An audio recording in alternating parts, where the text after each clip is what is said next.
I'm Tracey Fisher, and you're listening to Community Speaks. I'm here with former Commissioner Dennis Lee. How you doing today? I'm doing great, Tracey. Tracey, this is a great opportunity for me to be talking to your audience about my campaign, all about the vote in 2015. And I'm the former Chief Deputy Commissioner for the City Commissioner's Office. How long was you the former Chief Deputy Commissioner? We did that for about 3 years. We were very instrumental in doing a lot of outreach. We understand the situation in terms of there's over 500,000 individuals that do not vote on any given election other than the presidential election. Wow. That is a major number. That's a major number. Yeah. And we have to look at ways, and we cannot put that number under the rug. I mean, we have to first alert folk that that's a number, and that Philadelphia will be stronger when it votes its number. There's over 1 million Philadelphians that are registered to vote.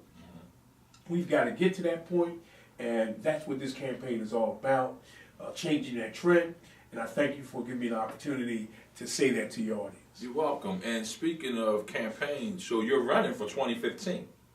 December the 6th, we announced it was pouring down raining, but thank you to so many people who came out in the rain. About 60 people came out to support the All About the Vote campaign. And it was a brilliant day. We had about 6 events. So yes, I'm running for City Commissioner for 2015, and we have a plan. Now, let me ask you this. With the information and the knowledge that you have learned being the Deputy Commissioner, how does that help you moving towards the Commissioner position?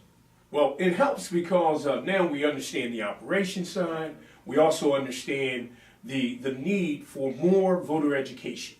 Okay, we've got to create these what I call voter education teams.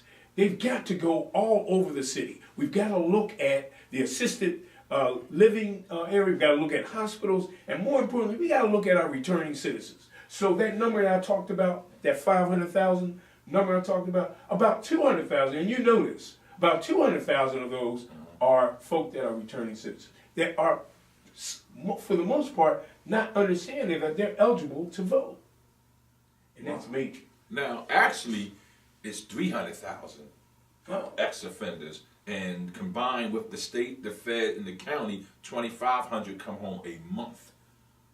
So, therefore, the ex-offenders vote is very critical for this race. Well, But as an ex-offender, right. What do I need to do to be able to make sure I get to cast my vote? Well, the first thing you need to do is make sure that you're registered. And I would tell you that a lot of returning citizens are registered. And then you have to understand your rights, your voting rights as a returning citizen. One, if you have committed a felony and you have finished all of those steps and you are out of the system, you are eligible to vote. And even those that are awaiting trial are eligible to vote, right? They vote absentee. So that information, we have to continuously do these workshops with your assistance and with Gateway of Reentry doing what it's doing.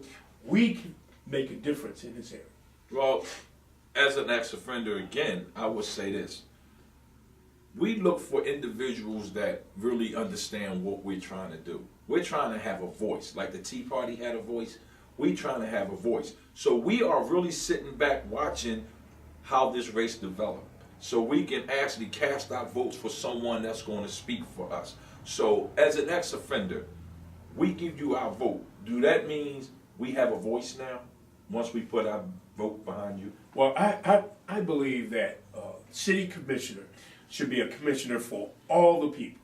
And all the people should be able to get information from us. Naturally, whether any vote that you put behind any elected official should give you a voice to that elected official, right?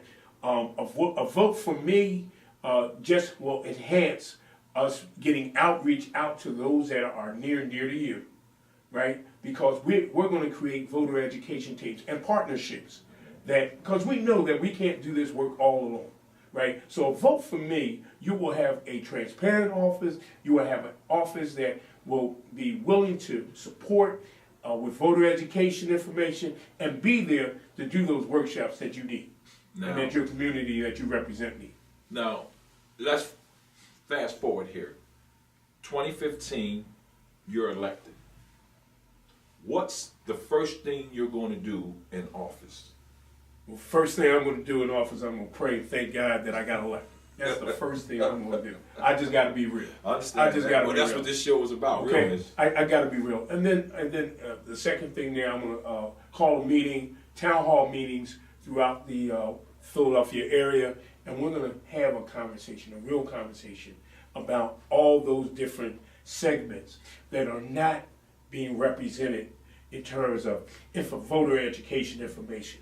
So we're going to reach out to leaders like yourself to have craft those type of meetings, so it's meaningful and it means something to your community that you represent. So first thing, we're going to thank God for getting us elected. We're going to thank our partners for getting us there.